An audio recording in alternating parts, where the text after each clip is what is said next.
If you've been going around the good old internet looking for the right podcast to fulfill your New York Yankees needs, well, I'll be the first to deliver the good news to you. You have found it. Here on Yapping Yankees with me, your host, Mike Scudero, you and I will be discussing the latest news, takes, and talk throughout the entire Yankee universe. Oh, and there may be some ranting on my behalf. Yeah. Anyway, what do you say we get to it? Let's get to yapping! Well, hello there, my fellow Yankee fans, and welcome to episode 104 of the Yapping Yankees podcast, where we yap about the Yanks and nothing but those Yanks. As always, I am your host, Mike Scudero, here on July 11th, 2021. Now, my friends, as always, Yapping Yankees is being brought to you by, obviously, myself and Ball 9. Ball 9 brings you some of the best, the absolute best baseball content out there. Any and all baseball stories, articles, roundtable discussions, even featured baseball podcasts like the very one you're listening to, Yapping Yankees, and much more. Visit the website. I promise you that you'll be glad that you did. That's ball9.com, and follow them on all social medias at ball9. And know what you don't know. And also, guys, help to spread the word about Yapping Yankees, but also, at the same time, stay updated on everything with both me and the Yankees. And you could do all that by following me on social media. Follow my Facebook fan page at Mike Scudero NY. You can find me on Twitter at Mike Scudero. Follow me on there especially. And on Instagram at Mike Scuds97. And remember to subscribe and always listen to Yapping Yankees. Show it some love on all the platforms it's available on. And those are, of course, YouTube, Apple Podcasts, Spotify, and SoundCloud. All right. How you doing, my friends? I gotta tell you, even if you guys think it's boring, well, tough crap. I've given you plenty of ranting content for months now. But I'm actually in a damn good mood today. Some of you probably already know because of my social media posts about it, but I had a beautiful vacation out in the Hamptons this week, and you guys know I never take time off, both for this and my regular job, so when I can have a beautiful vacation and take some time off, it's a thing of beauty. It really is. So I'm glad to report I had an awesome vacation. I just got back home yesterday. We got there on Tuesday. Sad to leave, but work and life goes on, you know? Not the last time I'll have some time away this summer, but it was great. It really was. I love the Hamptons. I spent a lot of my childhood out there. My grandparents used to have a beautiful house out there, so it's always great to go back and appreciate the scenery there and reflect on the good old days, see old friends, the whole deal. I really had a wonderful time, and so did my mom, my girlfriend Vic, both of whom you obviously hear on the social media segment every week here on the show, and my brother Thomas. They were with me too, and we all had a terrific week. Just a very, very nice week. So between all that great stuff and the Yankees taking another step in the right direction and roping us all in again this past week, I'm not in such a bad mood this week. I'll probably flip out a little bit when I discuss that travesty of a game against the Mets last weekend, game one of the doubleheader last Sunday, but other than that, largely good. So I'll run through all of it and recap, of course, the doubleheader last week, the Seattle series, the Astros series so far this weekend. I'll give a bunch of injury updates, a big injured list update from expected return times to guys who just got hurt this past week like King, O'Day, and Andujar. Sort of like a quick, big run-through before the All-Star break. And I'll even talk a bit about how horrendous Aroldis Chapman's been. But before all of that, obviously, we've got this week's social media segment up first, as always. And it's another poll this week. And also bear in mind that I posted it before last night's game. I posted it during the day, so no one knew yet how awesome Garrett Cole did at the time, or that the Yankees would win the series at least already. But it still applies, of course. So here's the question. Twitter first, as always. Let's get the ball rolling here. The question is, Would a series win in Houston going into the All-Star break change how you feel about the team's playoff chances? And, of course, as I always say, give your thoughts below in the comments for a chance at a shout-out on the show. I'll give you the results of the poll before I give you my take on this. So I gave 3 choices: yes, no, and I was confident and still am. Basically that your confidence never wavered. So you were confident, still are confident, and will be going forward. So, for now, it would seem that this poll is pretty similar results-wise to how people were feeling about the Yankees' playoff chances just a week ago as well. Because of the 3 choices, the choice of no was victorious by earning 49% of the vote amongst the hundreds of people who voted on this poll. So 49% voted for no, that it still will not change the team's playoff chances. And again, of course, as I mentioned, I know that now, as of last night's game, the Yankees did at least win the series. They're going for the sweep today if they win this afternoon. But again, like I said before, this tweet was posted, as well as the same question over on Instagram, of course. It was posted yesterday afternoon before last night's game. So again, like last week when people were mostly pessimistic about the Yankees' playoff chances, it would seem that it's the same thing this week, at least for the majority. It was a little bit closer because then the next choice after that earned the most votes was the choice of yes, that it will change how they feel about the Yankees' playoff chances, and it earned 36% of the vote.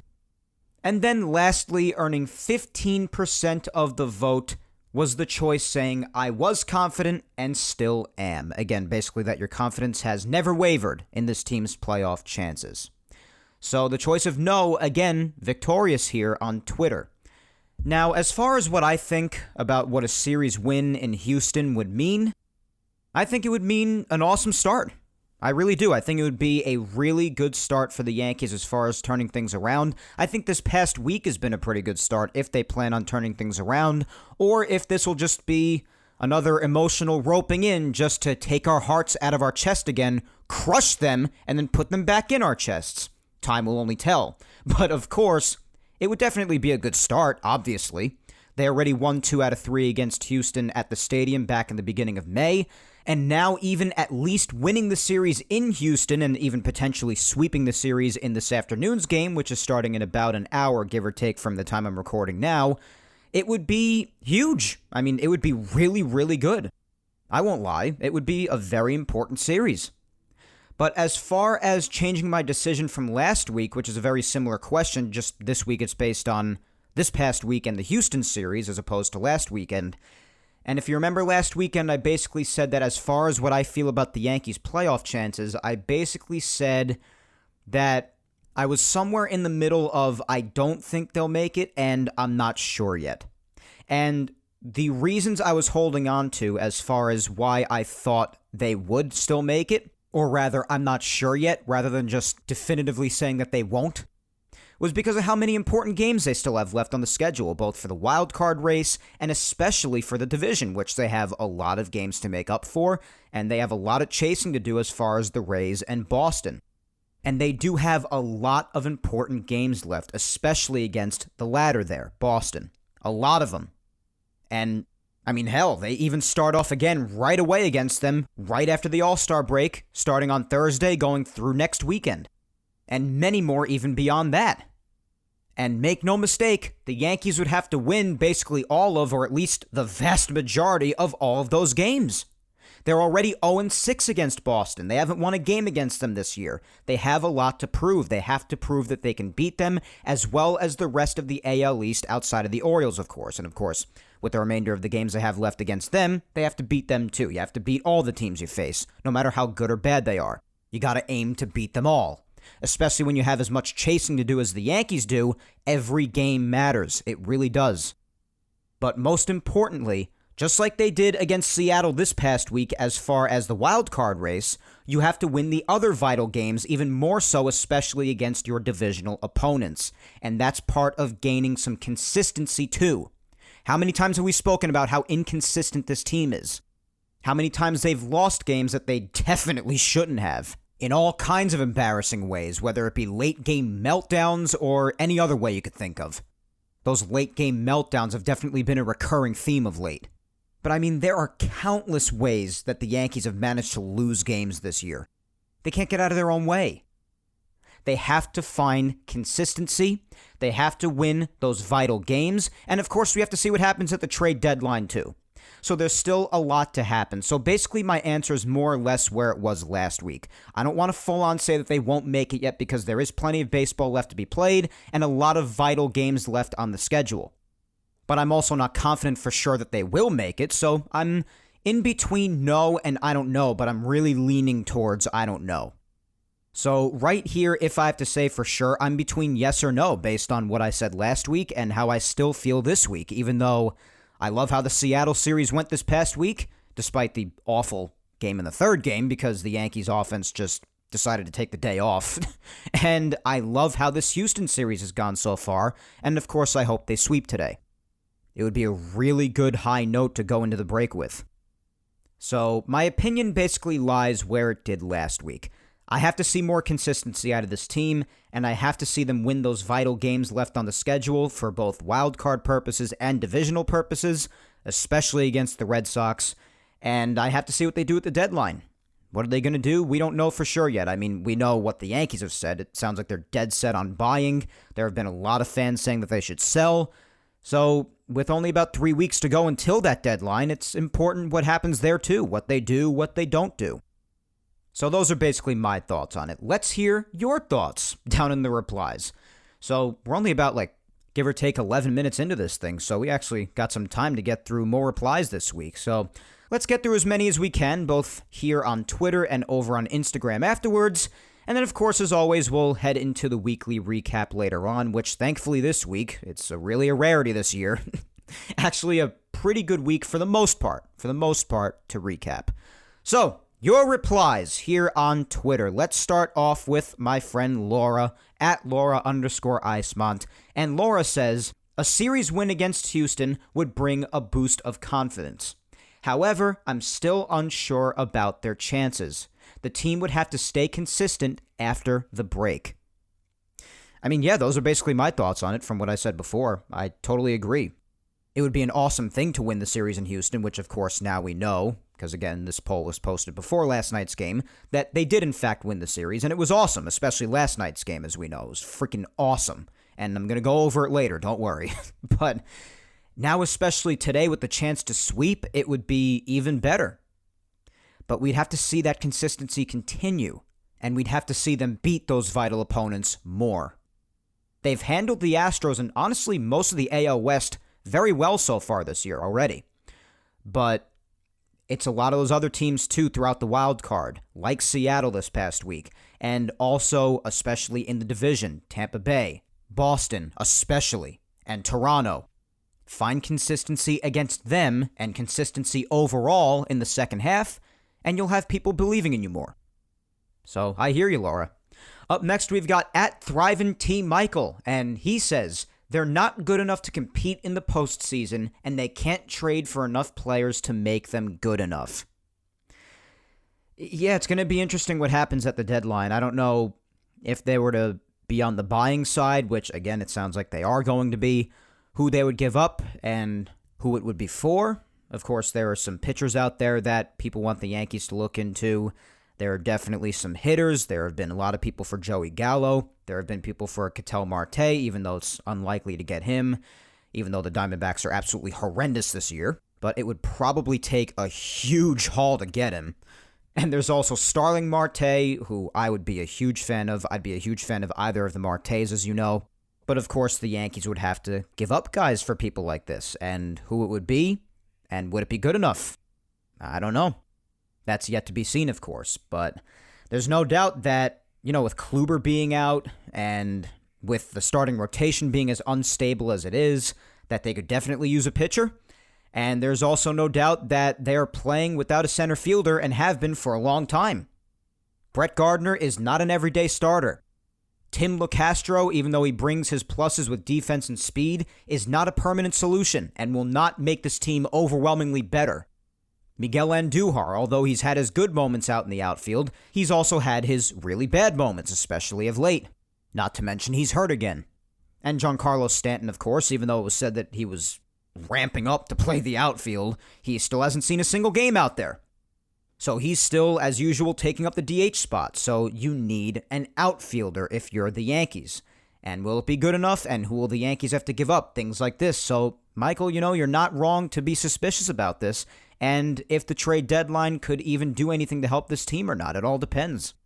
Will they get someone like Gallo or either of the Martes? Will they go the pitching route? Maybe look at someone like Max Scherzer, who, his injury struggles have come back a bit.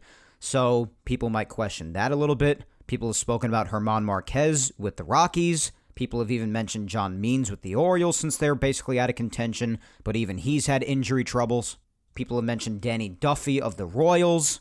Just throwing a few names out there. So we're going to have to see what the Yankees do and whether or not these moves would be enough to plug up the holes with the team, especially in the outfield. Next, we've got Spencer at Musician DMD, and Spencer says, no. A series win would be great and something to build on going into the second part of the season, but it doesn't signify anything beyond that yet. I do, however, feel the road trip has allowed the Yankees to reboot and poise themselves to regain confidence and compete for a wild card. I mean, yeah, those are basically my thoughts too, Spencer. As you know, I couldn't say it much better myself. I basically mapped out all that earlier, and you reiterated it in a very good way. I agree with everything you said. I definitely think that a series win would be really good, but going forward, they got to do a lot more. They got to win those important games, both for the wild card and possibly even the division, if they could manage to chase down the Rays and Red Sox.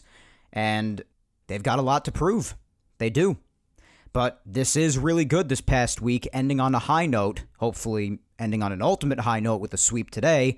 But it does do good to regain confidence and just steer themselves in the right direction. So, yeah, I totally agree. At JNice808, and I could tell by this reply that he left here that this was after last night's game, so just keep that in mind. But he says, this game might be that game that gets us going. This is what the Yankees need. Cole showed his mettle. It was electric. If his teammates were paying attention, they felt that charge. Now, hopefully, they can complete the path for a current flow. Yeah, absolutely, man. Last night's game was just awesome. It really was. It was awesome. So I'm going to be talking all about it later, so just keep on listening. I'll get there to recap it, I promise.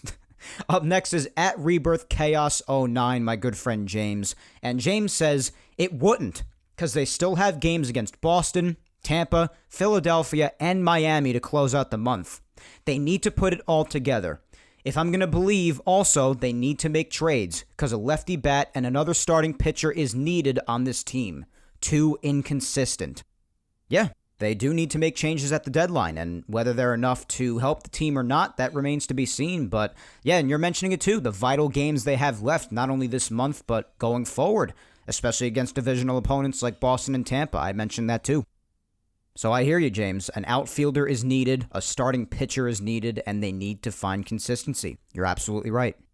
Next up, we've got at Beth_Wellington, and Beth says, it's a start, but not enough to make me change how I feel. We've seen them play well, and then immediately crap the bed after that. Yeah, you're right. I can't argue with that, and that's what I meant before when I said, they could just be emotionally roping us in, only to rip our hearts out, crush them, and then put them back in all broken. So, yeah, I hear you, Beth. I really do. So that's the part where I was saying that they need to really start showing some consistency if they want people to really take them more seriously going forward. You're right. They've got to break that pattern of having good little stretches like this, but then immediately just negating them with an awful stretch after that. And that goes back to showing some consistency, so you're absolutely right. Up next is at Cool Simmons, and they say, no, they can't beat the teams in their own division. Start winning series against the Red Sox and Rays. Those are the teams that they really need to beat because they play them the most.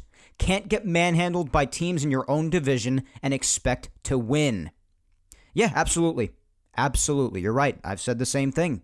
You have to have at least some success against your divisional opponents because, as you say, not only are they in your division, but because they are, you play the most against them. And it's very important, especially against a team like the Red Sox, who are in first right now. And in the Yankees' case, they're 0-6 against them so far this year, which is awful. So they've got to turn that around, and they know that, but they've got to execute. And they've got to start that right after the conclusion of the All-Star break, right away when you get a chance against them starting on Thursday with the 4-game set next weekend. You got to get it done. Up next is at Yanks 282709, and they say it's not Houston they have to worry about beating. It's Boston. 0-6 against them is pretty freaking sad. Yeah, I said that before. 0-6 against them so far. That's got to change immediately following the end of the All-Star break next weekend. It's got to change. Up next, we have at C. McKay Boy Chuck, and Chuck says, I can't believe how negative this group of fans are. I mean, listen, everybody has an opinion, and given the expectations of this team and everything that's happened this year, I would say that the skepticism is warranted. It should be completely understood. I mean, this team has had more games than I care to count that they had no business losing. I mean, it's just been embarrassing a lot of the time. It really has been. So the skepticism is warranted. It really is. Everybody's entitled to their opinion, but if you want to be optimistic, then more power to you. More power to you. But I don't know how you blame anybody for having legitimate and valid concerns and skepticism like I do. I even said it last week. People have a right to be skeptical and or frustrated over what's happened this year. Next, we have at More.7, and they say a series win won't, but dominance from Cole tonight would make me feel marginally better. Well, I guess you left last night feeling marginally better then. Next is at Rickinator555, and Rick says, I would say the two Red Sox series are more indicative than this week. Yankees have had good weeks before. Need to put a good stretch together. Yeah, it goes back to what I said before about consistency and having to win those important games against teams like the Red Sox. I agree.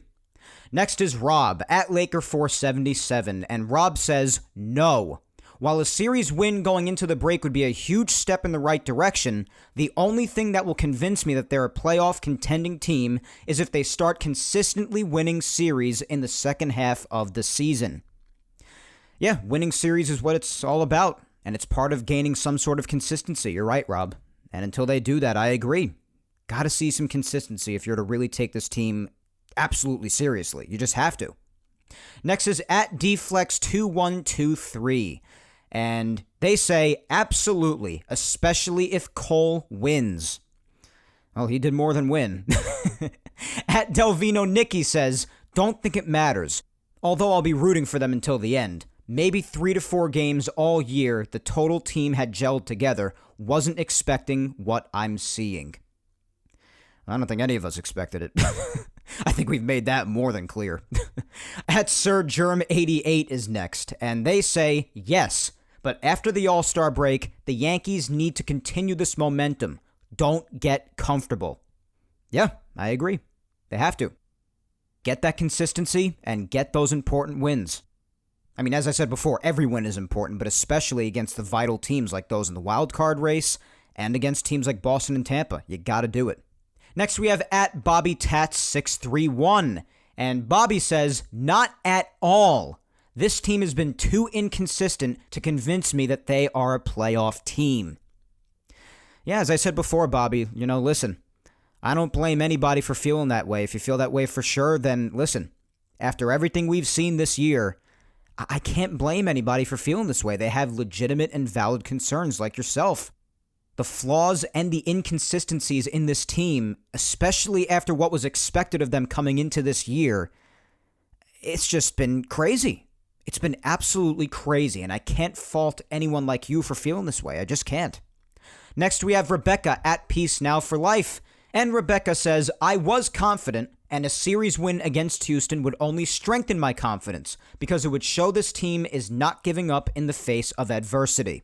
There's still a lot of baseball to be played. Yes, there is, Miss Optimism. I expect nothing different out of you, Rebecca. All right, next we have at Christian_NYYST. And Christian says, let's say they split these last two. They end the first half 5-2 this past week. Nice stretch, but what does it mean? We've seen them do that and then go 1-6 to follow it. I just can't believe in this team right now. Yeah, that's the inconsistency at its finest, and they have done that a lot, and others have said the same thing in these replies, and just period. All throughout these last couple of months, it's happened a lot. Like I said a few episodes ago, my episode title, One Step Forward, Two Steps Back, that's been the mantra of this whole season. It really has been. That ought to be the title for every single episode. So, yeah, Christian, that's totally fair. It really is. At CDixon25 is next, and he says, not really, because I need to see them be consistent. They've had a couple of brief flashes of fire before, and they fizzled out pretty quick. Winning in Houston would be big, but they need to keep it up after the break. Yeah, I totally agree, Chris, and right away out of the gate against Boston. Can't waste any time. All right, let's just do a couple of more here. Up next is at MikeF3825, and Mike says no, because we still need 2 outfielders and a starting pitcher. Yeah, the flaws in the outfield, yeah, they need to be addressed. I said it before. You know, Tim LeCastro is a nice little pickup for his defense and speed, but that's not a permanent big-time solution going forward. More needs to be done. Gardner is not an everyday player, regardless of the respect I have for him with his loyalty with the Yankees, but I'm just going to keep saying it because it's true. It's just the truth. He is not an everyday player, not nearly. And you cannot afford to keep running him out there almost every day for the rest of the year. The Yankees need solutions out in the outfield, you're right. And even with Kluber being gone and the instability with the starting rotation, they could also use a pitcher. They can. And will they be able to do it? And if they do, is it enough to help them? Who knows? Those are the questions. We'll see in 3 weeks. All right, let's finish up with at rpennington28, and then after that, we'll move on to Instagram and hear how the Instagrammers voted and replied to the same question. But before we do that, of course, let's hear what at rpennington28 had to say. And they said they have to go on a hot streak. It can happen, but right now, I feel very nervous. And fair enough, man.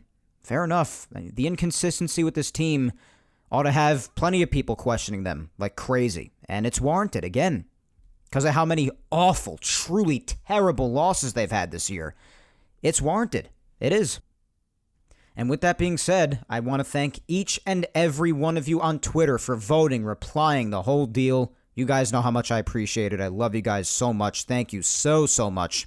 But before we move on to recapping the last week, which was finally a big positive, starting from Game 2 of the Mets doubleheader up until going into Sunday now, because, of course, today's game hasn't happened yet at the time I'm recording, so I don't know what happens.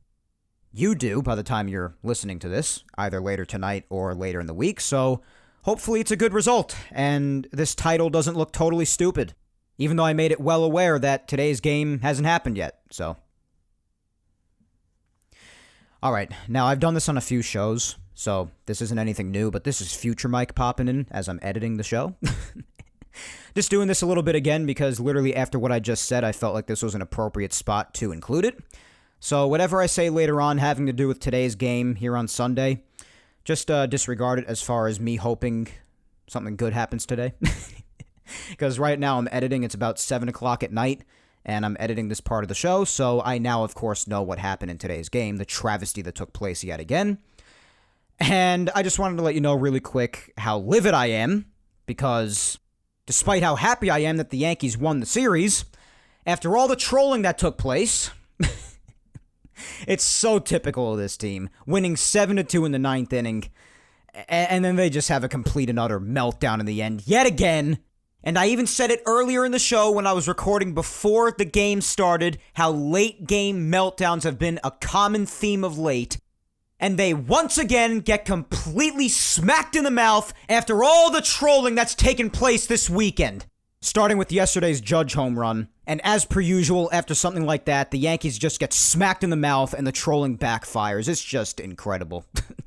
And despite the series win, it's just maddening on incomprehensible levels. It really is. Giving up that last laugh again. Just a loss like this, after all the trolling, winning 7-2 in the 9th freaking inning, after the high that we were all on after last night too, and Herman and Chad Green combine in a complete and utter collapse to give away the last game before the All-Star break to the Astros, to Jose Altuve again, of all people. After what he already did at Yankee Stadium on his birthday in the third game of that series a couple of months ago.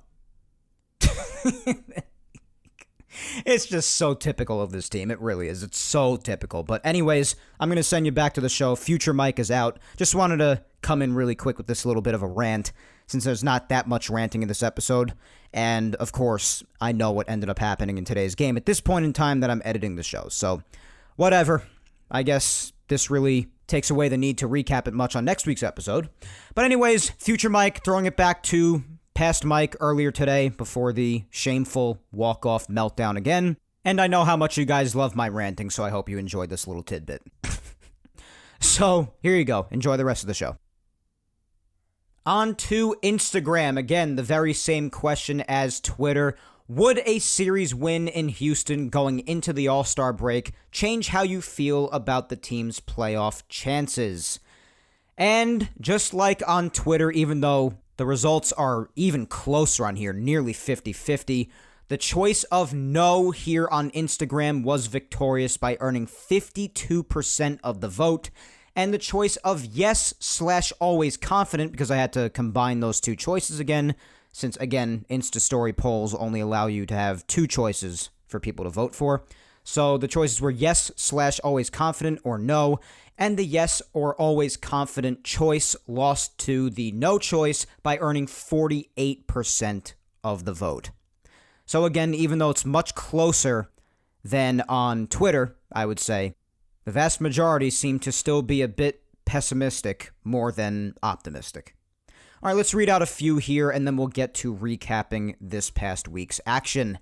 First, we have official 52011, and they say, no. The upcoming games, 4 against Boston, 2 against Philly, 4 against Boston again, and 3 against Tampa are important because 1, the Phillies swept the Yankees earlier this season, and 2, 11 of the 13 games are against their own division.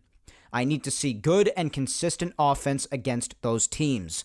The Yankees are 0-6 against the Red Sox and 5-8 against the Rays.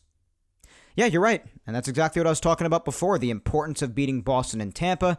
And yeah, even in Philly, even though it was a 2-game set in Philadelphia, yeah, they got to bounce back in the next 2 against them. And as I said, just a lot of games against Boston, some left against Tampa too, and you got to win those. You have to. Got to be against your own division, and you got to get some consistency. You're absolutely right, man. I totally agree. It's everything I've been saying this whole time. Next up, we've got JYevs22, and they say, my mind wants to say yes, but also every time they go on a hot streak, they find a new way to hit a brand new low. Yeah, again, it all goes back to the inconsistency. It always goes back to that. And again, just like I couldn't fault all the others for feeling that way, I can't fault you either. They've got to be more consistent, and they have to prove themselves. Next, we've got my good friend Tina, Mountain Gal 456, and Tina says, I'd like to say yes, but at this point, I have to say no. I have to see the Yankees get consistently back into their game. So far, I have not seen that. After the All-Star game, it will be very telling as to where this team is going. I hope to see them in the playoffs, but they need to prove a lot to us right now. Yep. Again, just another way of describing what I said and what many others have said, Tina, and you're absolutely right, and you are completely entitled to feel that way, as the Yankees have made that so.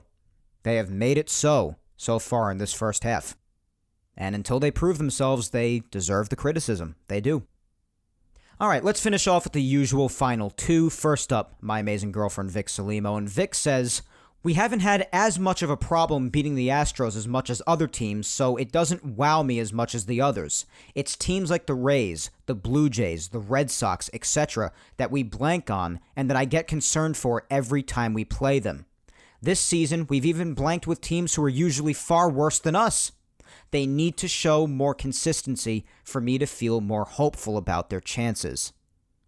Yeah, beating the Astros would be a big deal, but as I said before, I think I mentioned it briefly, the Yankees They won the series against them in Yankee Stadium back in early May, and now they've already at least won the series right now and could go for a sweep tonight.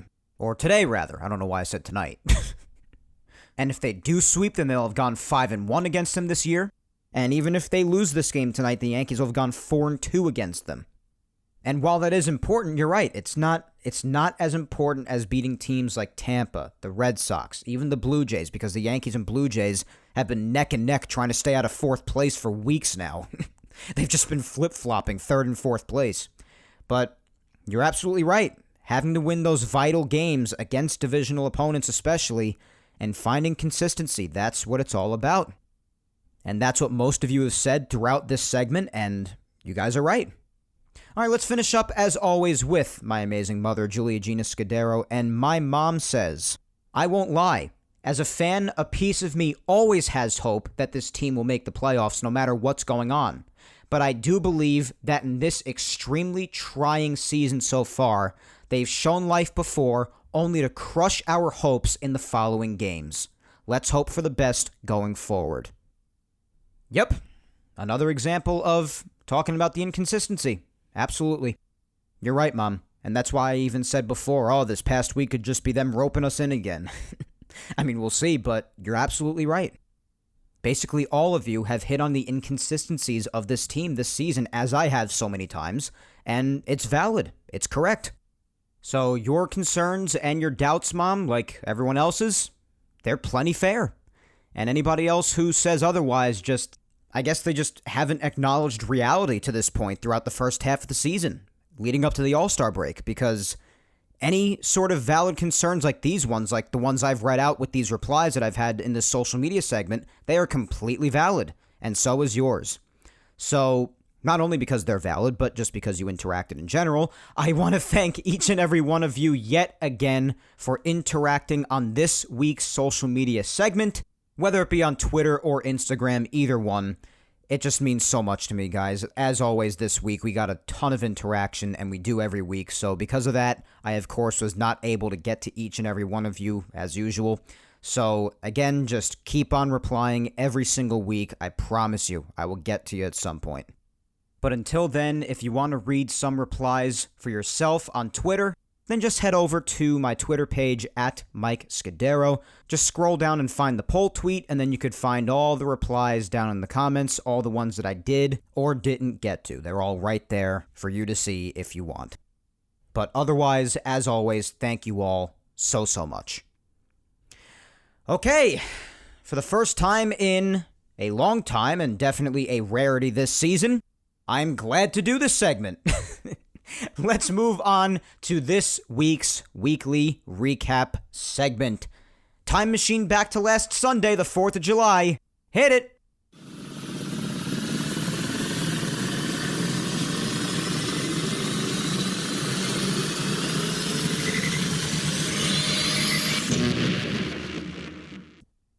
Well, as I said, it is definitely a rarity this year to be excited to recap the past week of action, and one of those rare weeks happens to be this past week when the Yankees went to Seattle, and then they had this series against Houston this weekend, at least Friday and yesterday's game so far.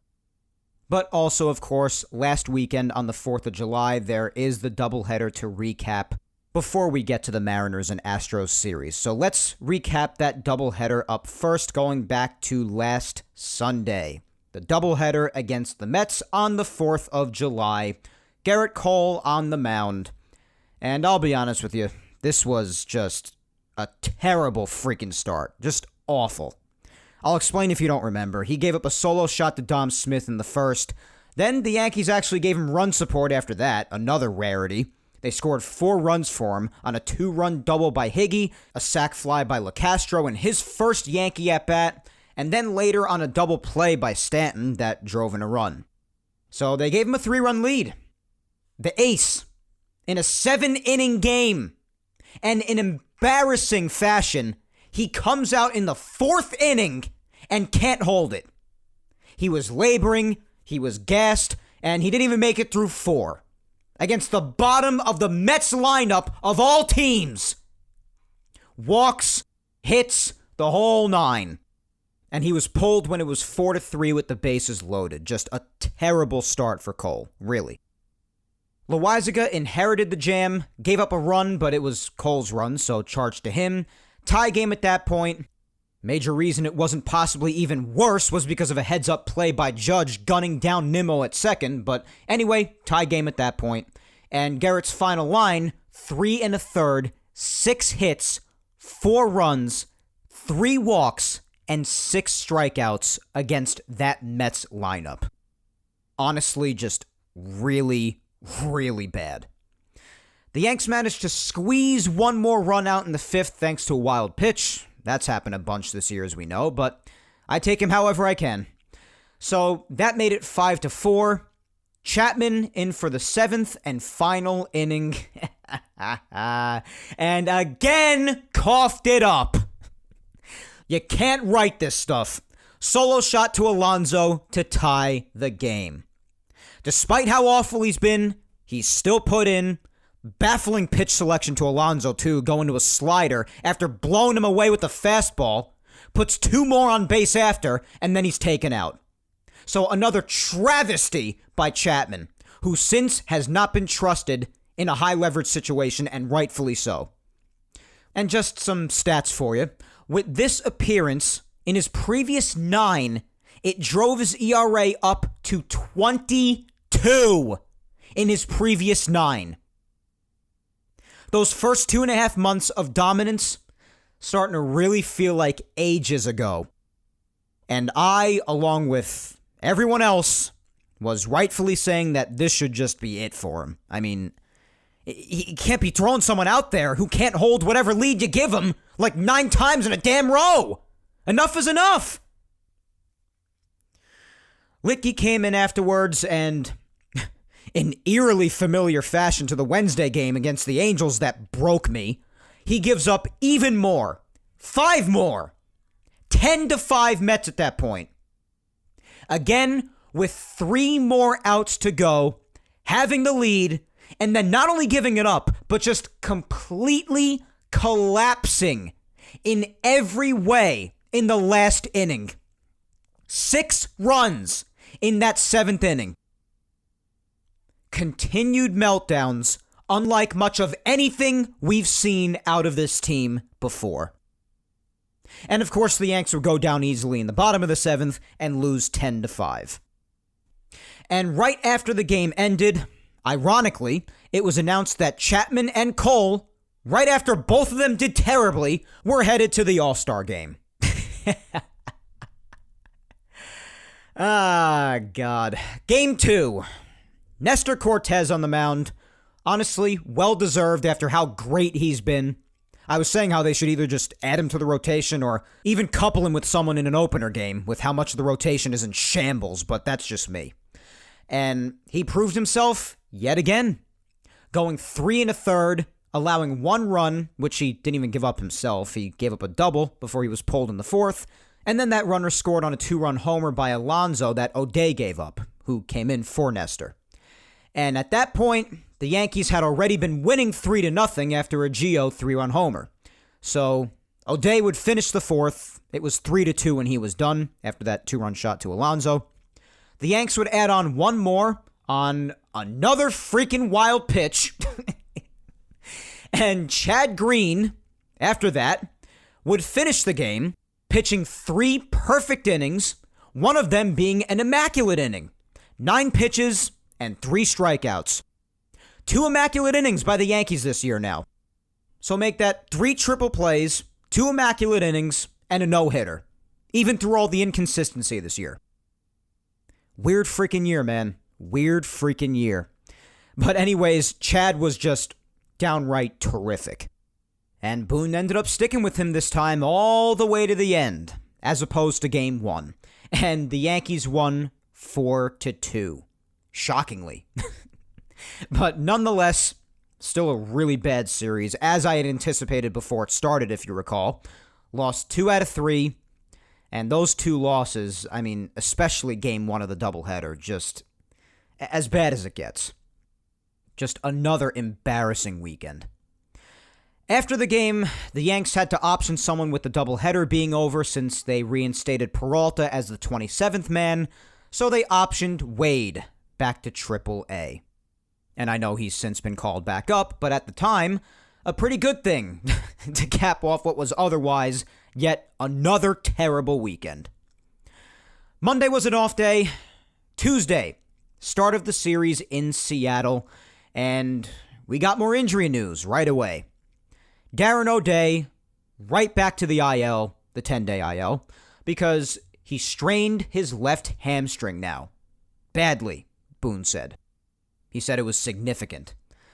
So, a matter of days after he returns from the shoulder problems that sidelined him for months, and after just one appearance, his hamstring acts up, and it again sounds like another long-term injury for O'Day. Especially because he's had this hamstring surgically repaired in the past, back in 2018. Not good at all. Not good. And I'd say unfreaking believable, but it's not. So, right back to the IL for Darren O'Day, and best of wishes as always to him in his recovery. Nick Nelson replaced his spot on the roster. He'd be the opener for Wednesday's game, and again, be terrible as usual. And Glaber was also out of the lineup because he had some hamstring cramps apparently on Sunday, so he got the night off.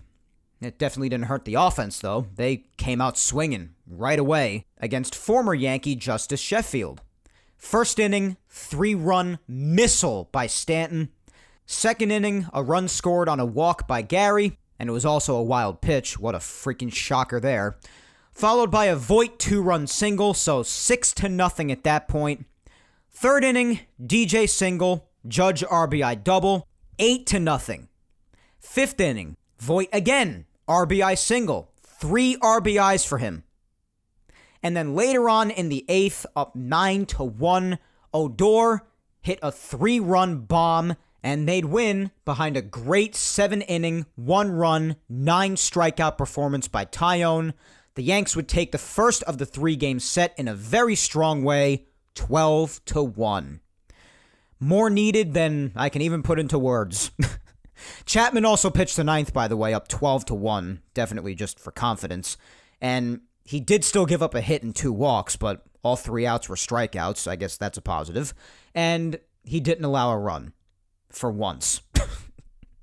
Still wild how far he's fallen since those first 2.5 months, I gotta tell you, because those stats I ran by you before, and the stats overall since after those first 2.5 months for him, they've just been nothing short of absolutely brutal. It's hard to even believe. And how much it's gotten to a point now where the Yankees legit just refuse to go to him no matter what. They just have no confidence in him.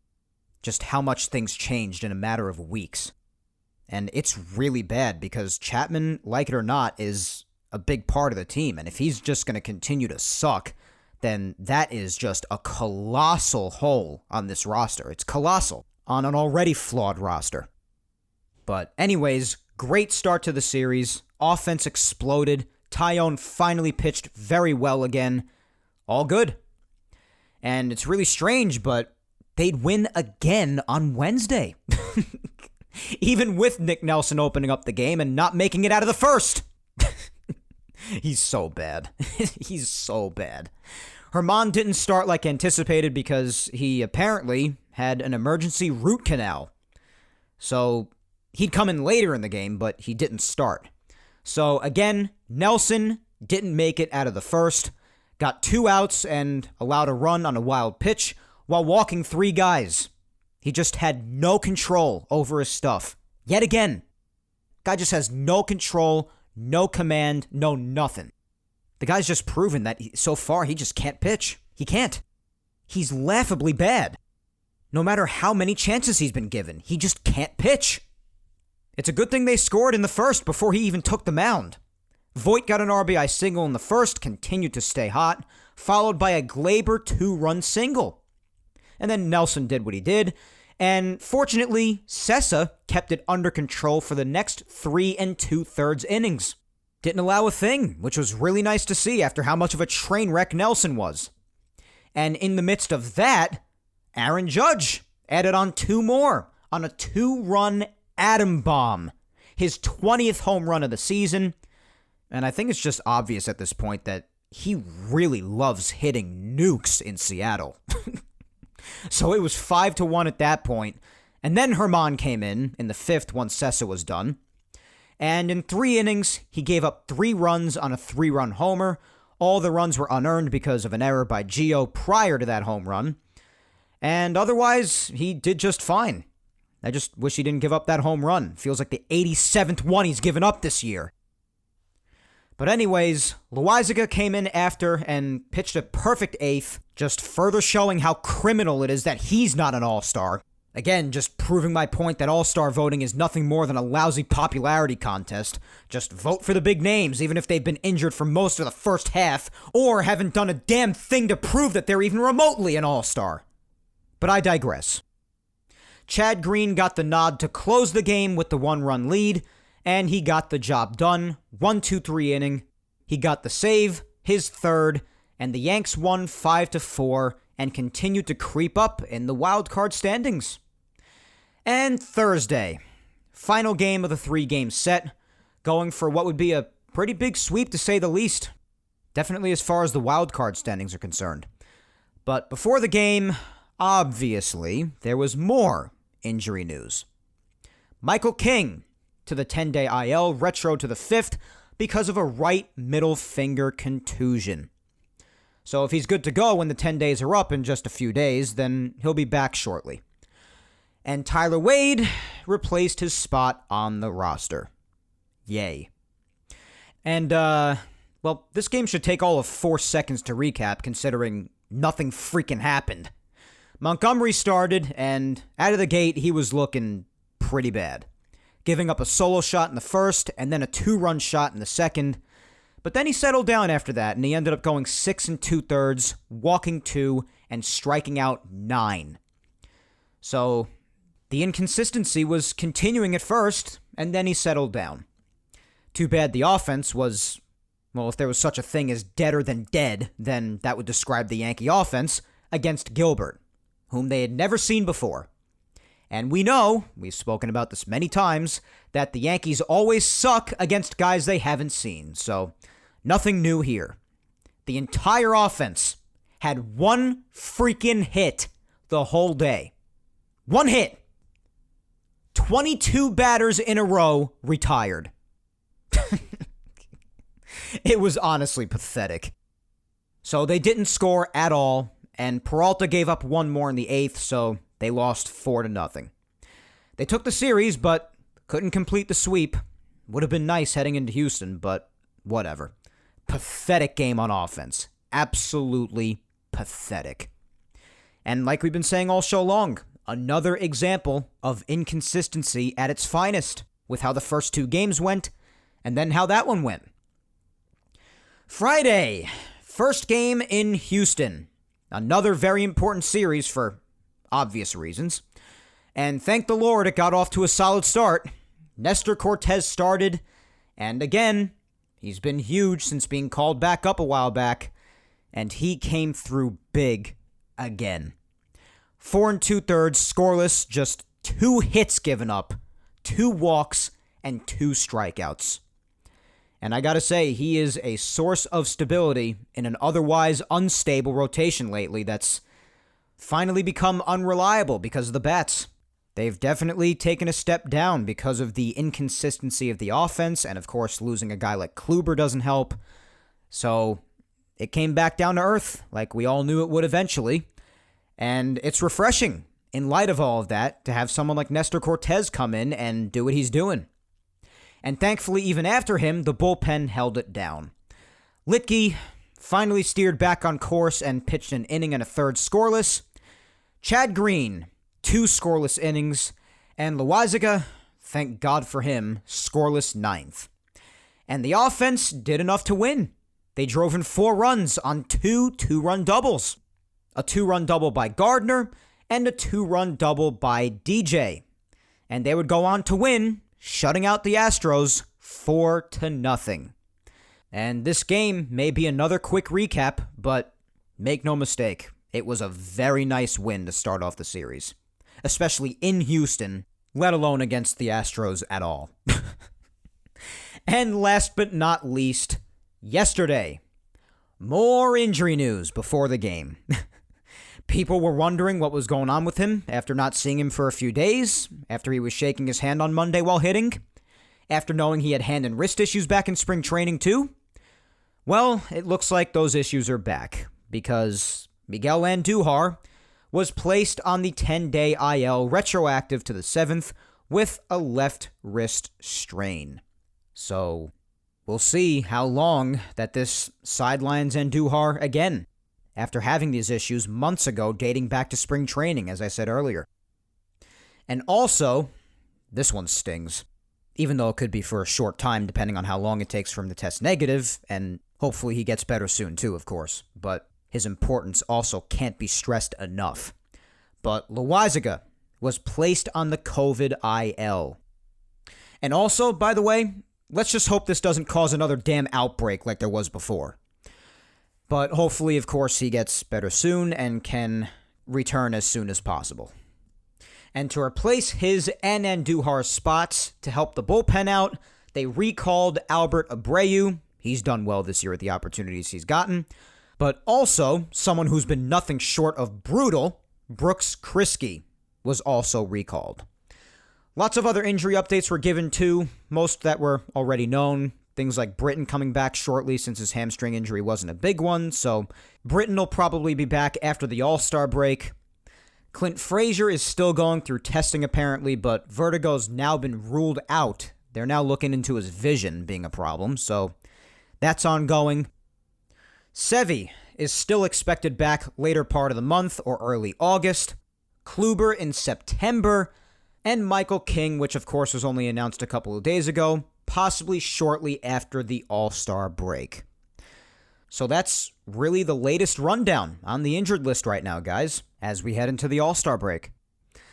Now, as far as the game, we were talking about the Yankees taking the series in the social media segment, and well, they've already done that at least with their win last night behind Garrett Cole, who, to say the least, thankfully got back on track against his old team in an important game, both for the team and for himself.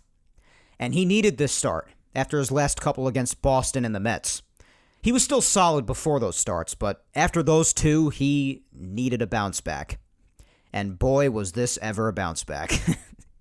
And he was apparently badly under the weather in Seattle, had an IV in him and everything, and there was doubt as to whether he was even going to pitch this game. Well, it's tough to tell. If they said nothing, then no shot any of us would have been able to tell. Complete game shutout. 129 pitches. When the hell do you see that anymore? 3 hits, 2 walks, and 12 strikeouts. So even the strikeouts came back strong. His 9th win of the year and lowered his ERA to 2.68. Unbelievable start against his old team in the Astros, one of baseball's top offenses, even though they've been without Correa and Bregman, but let's be honest, let's not pretend like the Yankees are a roster without flaws either. But just an unbelievable start. And even Boone and Cole's energy, everything about it, all of it, just hyped me the hell up. Cole had 112 pitches heading into the 9th. Boone stuck with him, even after Altuve's leadoff single. And then Boone came out with Alvarez coming up with one more out to get, and you could see Cole literally yelling to stay in. Boone sticks with him, so old school all around, love it. Faces Alvarez, strikes him out with some high 99-mile-per-hour gas, and just went nuts. I was amped after this.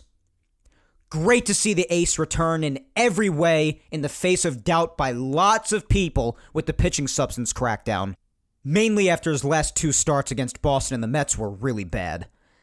And I said it. Will there be adjusting for him? Absolutely. Just as there will be for anyone with this being enacted mid-season.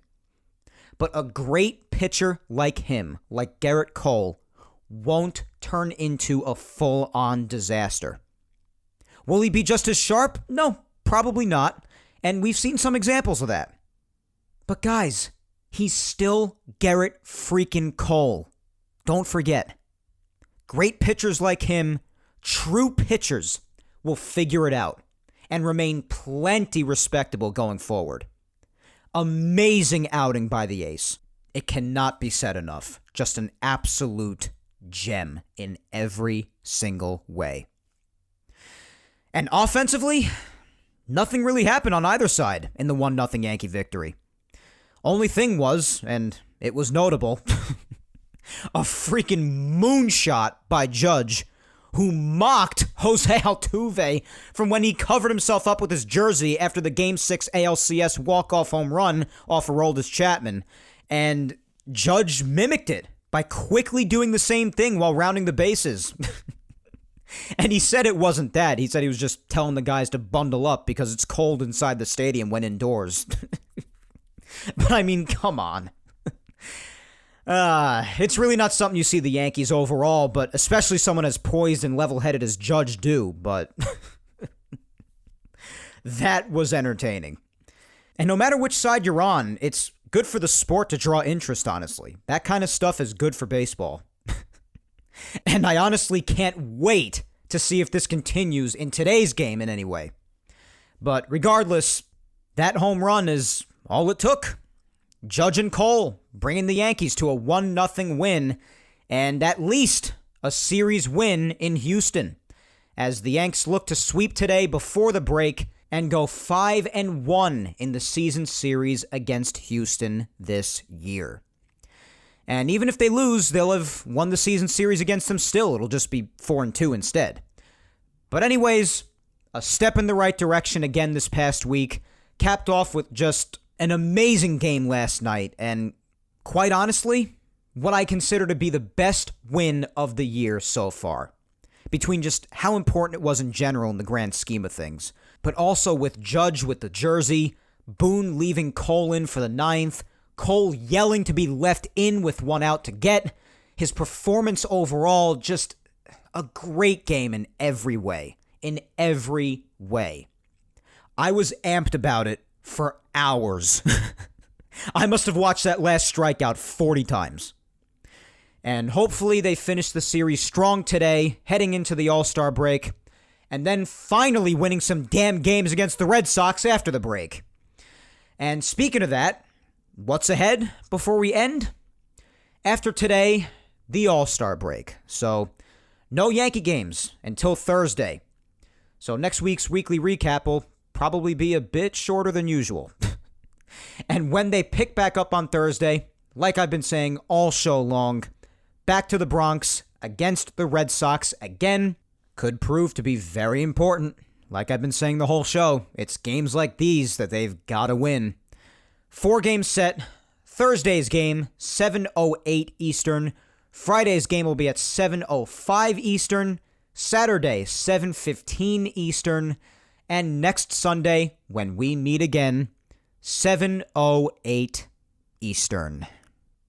God, that was nice to do a mostly fun weekly recap after most of the weekly recaps this year have been done in utter misery. I'm heading into today's game on some sort of a high because after this last week again with my vacation this past week in the Hamptons from Tuesday until yesterday, Saturday, and the Yankees actually having a mostly positive last week of action, I'm feeling good. And I'm really just praying the Yankees don't squash that today. But in any event, as for now, guys, that is all for episode 104 of Yapping Yankees today. Please remember to follow me on all social medias so you can keep up on the latest having to do with me, the Yankees, and Yapping Yankees announcements, content, and Twitter and Instagram social media segments every Saturday. Follow my Facebook fan page at Mike Scudero NY. Follow me on Twitter at Mike Scudero and on Instagram at Mike Scuds97. And also, guys, subscribe to the Yapping Yankees YouTube channel and also show some love to Yapping Yankees on SoundCloud, Apple Podcasts, and Spotify. And while you're at it, if you have the time, listen to the past Yapping Yankees episodes that you might have missed. Episodes 34 up to episode 104 today are available on YouTube, and all Yapping Yankees episodes going all the way back to episode 1, including today's, are available on SoundCloud, Apple Podcasts, and Spotify. Once again, thank you 3,000 for listening to me yap today. I am Mike Scudero, and I will talk to you next Sunday, July 18th, when I come at you with episode 105 of Yapping Yankees. But until then, guys, as always, hang in there, be patient, please stay safe, look out for your loved ones. Hope the Yankees win today behind Jameson Taillon, but regardless, solid past week. Take a breather for a few days and get back to it on Thursday. And as for you listening, enjoy the All-Star break, and I'll talk to you on the other side of it. Have a good week, my friends. Take care.